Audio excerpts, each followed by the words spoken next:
పోలి స్వర్గమునకు పోయిన నోము. ప్రాచీన కాలం నాటి మాట. ఆ కాలమందు ఒక గ్రామమందు ఒక చాకలి పేట. ఆ పేటలో ఒక చాకలి 4 కోడళ్ళు నివసించేవారు. ఆ 4 కోడళ్లలో 4వ కోడలి పేరు పోలి.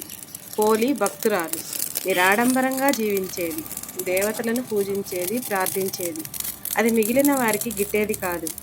అత్త మిగిలిన 3 కోడళ్ళు ఒకటిగా ఉండేవారు. కార్తీక మాసాన వేకువనే లేచి స్నానం చేసి గౌరీదేవిని ప్రార్థించేవాళ్ళు, ధ్యానించేవారు. అక్షతలు శిరసున దాల్చేవారు. నదికి వెళ్ళి దీపములు వదిలేవారు. శ్రీ లక్ష్మీనారాయణమూర్తిని ఆరాధించేవారు. అట్టహాసంగా చేసేవారు. కానీ పోలిని మాత్రం ఎక్కడికి రానిచ్చేవారు కాదు. ఇంటి వద్దనే ఉండేది. నూతి దగ్గర స్నానం చేసేది. పెరుగు చిలికిన వెన్నతో దీపం పెట్టేది. హరికి నమస్కరించేది.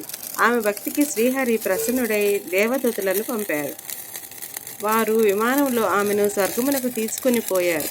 అది కళ్ళారా చూసిన వారందరూ పోలి స్వర్గమునకు పోయినది అని గట్టిగా అరిచారు.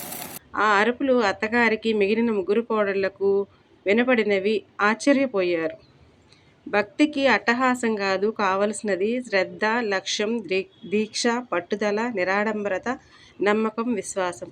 అందుచే అందరూ పోలి స్వర్గమునకు పోయిన నోము కథ చెప్పుకొని, అక్షతలు దాల్చి, కథలో చెప్పిన విధంగా కార్తీక మాసం అంతా స్నానాలు చేసి, దీపాలు పెట్టి, లక్ష్మీనారాయణలను పూజ జరుపుకోవాలి.